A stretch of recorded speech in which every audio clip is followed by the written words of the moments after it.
Alors, 12 000 motards, certains tout droit sortis de Mad Max, foncent sur des pick-up armés et des motos, 2 hommes par moto.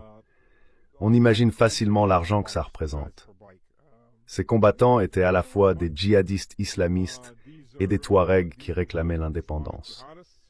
Mais le problème, c'est que les Touaregs, qui étaient censés être laïcs, se sont désormais complètement alliés aux djihadistes islamistes. Et ça a vraiment retourné le peuple Touareg du Nord contre eux.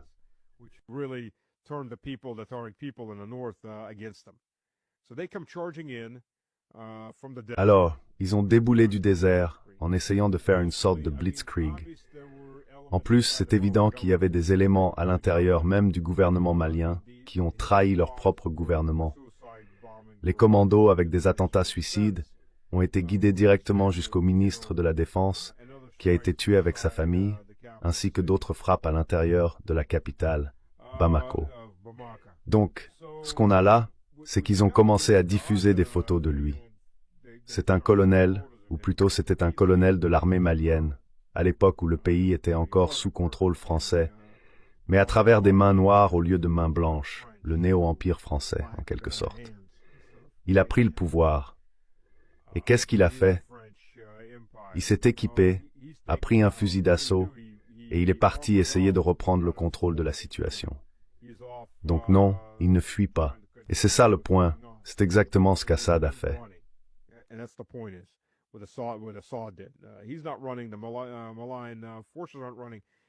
Il ne s'enfuit pas. Les forces maliennes ne s'enfuient pas non plus. Et l'armée russe, c'était l'axe autour duquel tout le reste s'articulait. Ils ont tenu bon et ils ont combattu. Ils ont pris cette ville. Les islamistes ont pris la ville de Kidal, qui est en gros la capitale du Nord. Les forces russes et maliennes se sont repliées vers le sud, sur une base là-bas. Ensuite, le gouvernement malien a organisé, par des négociations, leur évacuation. Mais apparemment, il reste encore des points de contrôle et des systèmes de bunkers au nord de la ville. Ils sont toujours tenus par les forces russes. L'un des problèmes de cette attaque façon Mad Max, c'est qu'ils n'ont pas d'artillerie, ils n'ont pas de drones, ils n'ont pas d'endurance. Ce sont en quelque sorte des colonnes volantes.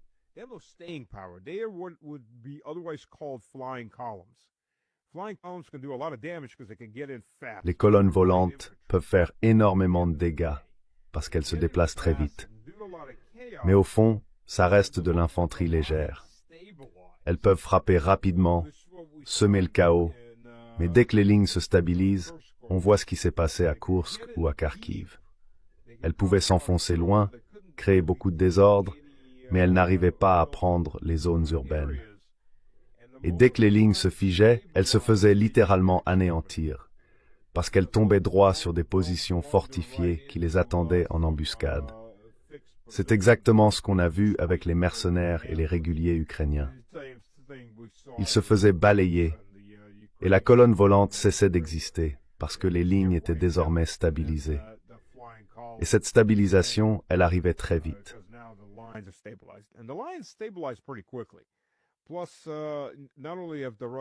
En plus, non seulement les militaires russes et les Maliens ont l'artillerie, mais ils ont aussi l'aviation. Donc on voit arriver pas mal de Mi-24 équipés de roquettes. Ils sont en train de raser les djihadistes. En plus de ça, il y a une unité de drones que la Russie a mise en place pour l'armée malienne. Et ils font du très bon travail avec ça. Ils éliminent ces types un par un avec des drones kamikazes. Et en face, ils ne peuvent pas faire grand-chose, mais surtout parce qu'ils sont dans des zones très dégagées. Ce qui était intéressant aussi, c'est qu'à Bamako même, ils se sont dispersés. Une fois qu'ils ont été écrasés, que leurs attaques ont échoué, ils se sont enfuis et les habitants les ont traqués, les ont tués, puis les ont brûlés.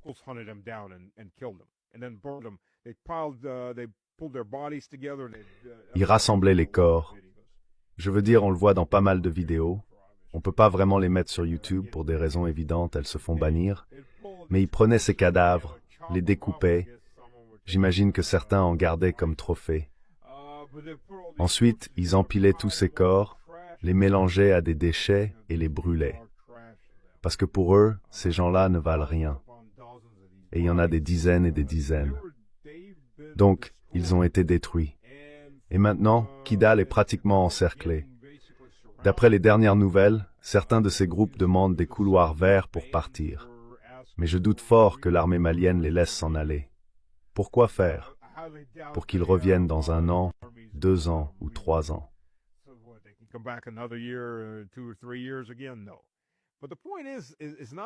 Non. Mais le point, c'est pas qu'ils soient arrivés, ça, c'est pas une surprise. Ce qui compte, c'est qui les soutient. Tu vois, ceux qui achètent des motos, des pick-up, des technicals, ces camions Toyota. Toyota gagne énormément d'argent en alimentant les guerres partout dans le monde. Ils savent même pas où partent leurs camions, ils les vendent par centaines. Ouais, tu vas adorer ça. Acheter tout ça, équiper tout ça, ça demande beaucoup d'argent. Et les Ukrainiens sont impliqués.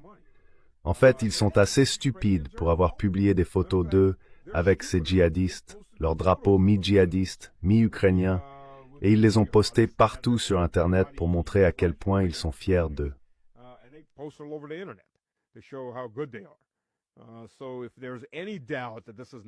Alors s'il y a encore le moindre doute que ce n'est pas un événement local, eh bien non, c'est une invasion, tout comme en Syrie.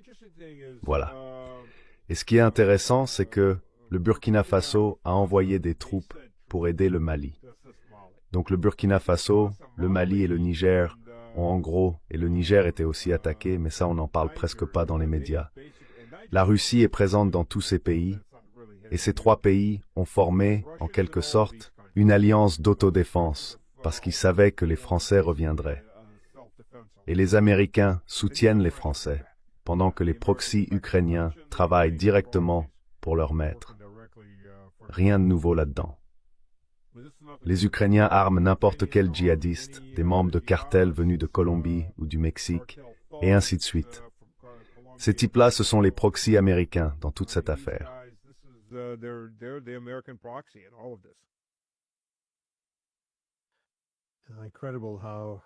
C'est incroyable de voir à quelle vitesse ces combats entre Russes et Ukrainiens s'étendent depuis l'Afrique et comment ça se propage un peu partout dans le monde. Ce sont des évolutions vraiment étonnantes. Il y a une chose que je voudrais ajouter à ça. Il y a quelque chose dont on ne parle pas beaucoup. Les Français sont aujourd'hui extrêmement inquiets. D'abord, le Mali a de l'uranium. Le Mali a 8 mines d'or. Et le Mali a enfin commencé à se constituer une réserve d'or. La France, elle, a une énorme réserve d'or, mais aucune mine. Autrement dit, elle a simplement pris cet or au Mali, à l'époque où le pays faisait encore partie de son empire néocolonial. Eh bien, le Mali, vous savez, la plupart du pays n'a même pas l'électricité. La Russie, à travers Rosatom, est en train de lancer la construction de 3 centrales nucléaires pour le Mali. Non seulement cela va fournir de l'électricité à la population, mais aussi l'énergie nécessaire à l'industrie. Le Mali ne sera plus obligé de brader ses ressources naturelles.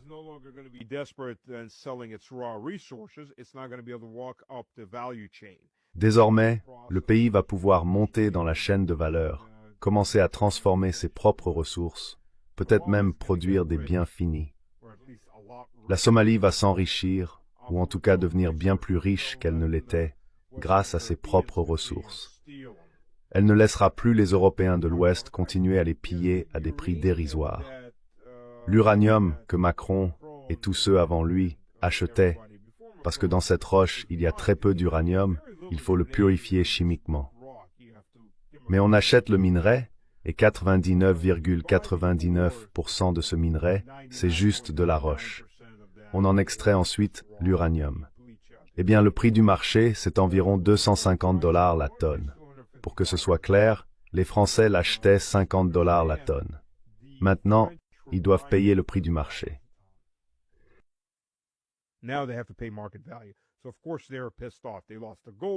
Alors évidemment, ils sont furieux. Ils ont perdu leurs mines d'or, leurs mines d'uranium, leurs mines de cobalt. Ils ont perdu énormément en perdant cette partie du Sahel. Et maintenant, il y a la menace de tout le reste qui pourrait suivre. Vous savez, à Madagascar, il y a eu une révolution. Ils se sont débarrassés des néocoloniaux français. La Russie n'avait aucun rôle là-dedans. Mais l'idée fait son chemin. On n'a plus besoin d'être sous la tutelle française, d'une manière ou d'une autre. On a le choix. Et ça, c'est quelque chose que l'Afrique n'avait pas connu depuis très très longtemps. L'Afrique subsaharienne en tout cas.